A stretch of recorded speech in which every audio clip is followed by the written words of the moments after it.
நுரையீரலில் சளி மாட்டிக்கிட்டு அவங்களுக்கு இருமல் அதிகமாக இருக்கும். ஆஸ்மா வந்து ரெகுலராக அதுக்கான ட்ரீட்மெண்ட் எடுத்துகிட்டு இருப்பாங்க. இந்த மாதிரியான மெடிசன் எடுத்துக்கணும். நுரையீரலேருந்து சளியை வெளியே கொண்டு வரதுக்கு நுரையீரல் வரைக்கும் அந்த நூலாக பறந்தக்கூடிய சளியை வந்து உடச்சி பிரேக் டவுன் பண்ணி சுவாச பாதையை ஃப்ரீயாக்கி ப்ரீத்திங்கை ஈஸியாக்கி நம்ம வந்து ப்ரீத்திங் ஈஸியாக பண்ணுவோம். ப்ராங்கியோல்ஸ் இந்த தசைகளை பூரா விரிச்சு கொடுத்து காற்று ஈஸியாக உள்ளே போயிட்டு வெளியே வர மாதிரி உங்களுக்கு ஒரு காம்பினேஷன்.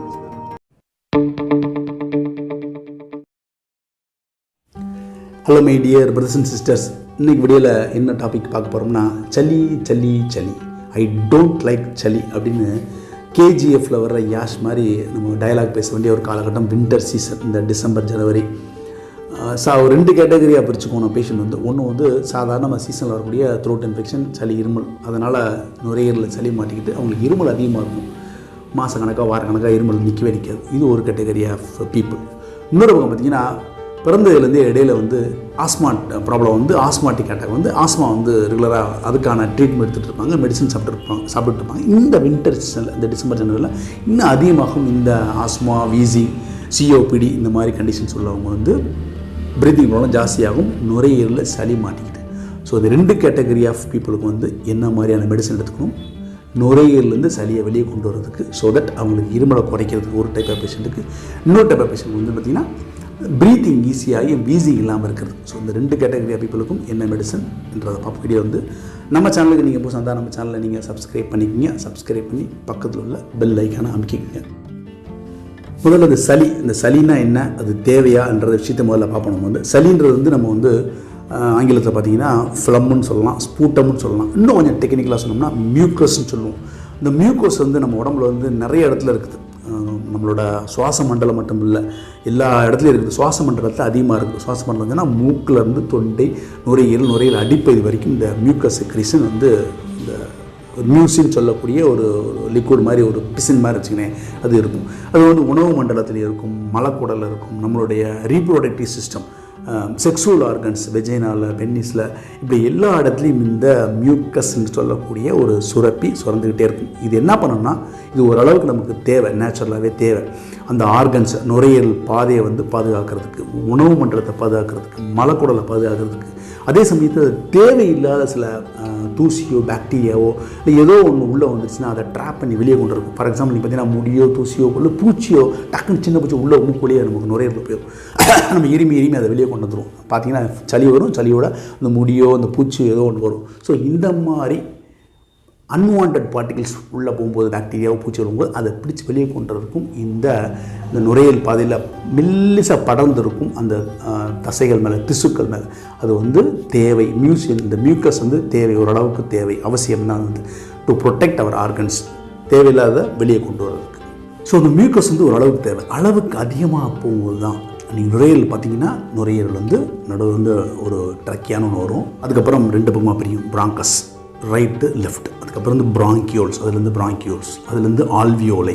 அப்படி பார்த்திங்கன்னா ஒட்டையாக நிறைய லட்சக்கணக்கான ஆல்வியோலை இருக்கும் உள்ளுக்குள்ளே பார்த்திங்கன்னா. இதுக்குள்ளே வந்து நம்ம சுவாசிக்கோட காற்று அடியே நுரையீரல் வரைக்கும், ஆல்வியோலை வரைக்கும் போயிட்டு ஃப்ரீயாக வெளியில் வரணும். அப்போ தான் வந்து நமக்கு வந்து ப்ரீத்திங் வந்து ஈஸியாக இருக்கும். இந்த ப்ரீத்திங் வந்து ஈஸியாக இல்லாத காரணம் அப்படின்னா இந்த மியூக்கஸ் செக்ரீஷன் நுரையீரல் பாதையில், நான் எல்லா இடத்துலையும் சொல்லிட்டேன், பட் நுரையீரலில் நிறைய இருக்கும் இந்த மியூக்கஸ் செக்ரீஷன். நுரையீரல் பாதையில் இந்த மியூக்கஸ் செக்ரீஷன் அதிகமாகி இந்த பிராங்கியோல்ஸ் வந்து சுருங்கிடும். அதே மாதிரி ஆல்வியோலையும் பார்த்திங்கன்னா மியூக்கஸ் வந்து நிறைய வந்து உள்ள பூரா அடைச்சிக்கிட்டு காற்று, நம்ம சுவாசிக்கூடிய காற்று ஈஸியாக உள்ளே போயிட்டு வெளியே வர முடியாதபடிக்கு இந்த சளிகள் வந்து நூலாக அடைச்சிக்கிட்டு இருக்கும்.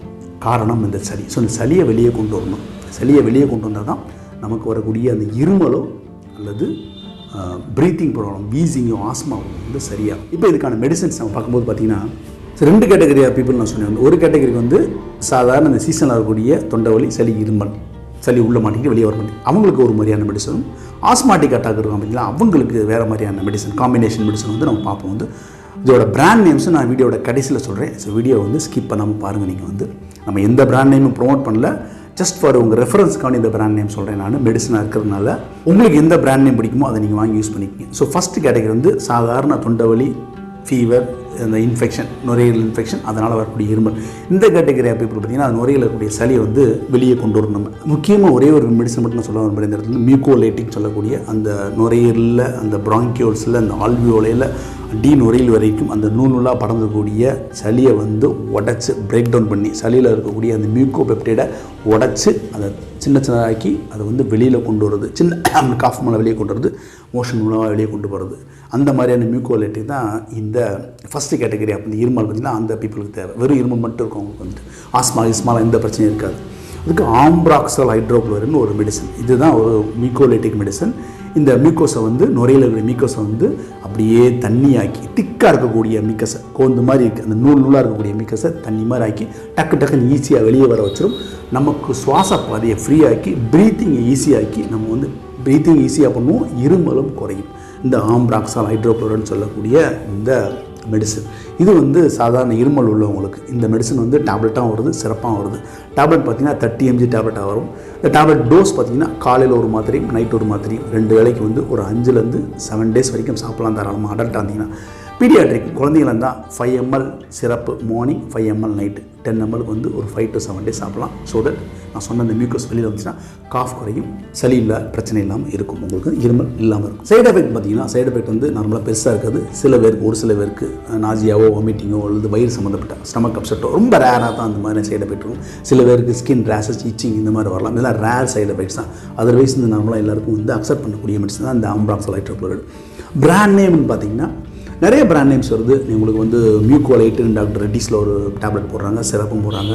ஆம்ப்ரோலைட்டுன்னு ஒரு ப்ராடக்ட் வருது, டேப்லெட் வருது, சிறப்பு வருது. அம்ப்ராக்சால்னு டேப்லெட் வருது, சிறப்பு வருது. ஸோ இதெல்லாம் பிராண்ட் நேம்ஸ். உங்களுக்கு எந்த பிராண்ட் நேம் பிடிக்குமோ அந்த பிராண்ட் நேம் நீங்கள் யூஸ் பண்ணிக்கிறது நல்லது. செகண்ட் கேட்டகரி அப்படி பார்த்தீங்கன்னா ஆஸ்மாட்டிக் அட்டாக் உள்ளவங்க, வீசிங் உள்ளவங்க, சிஓபிடி, ப்ராங்கைட்டிஸ் இப்படி சிவியராக வருஷம் முழுக்க மெடிசன் சாப்பிட்றவங்க இந்த வின்டர்லேருந்து ரொம்ப சஃபர் ஆகுங்க.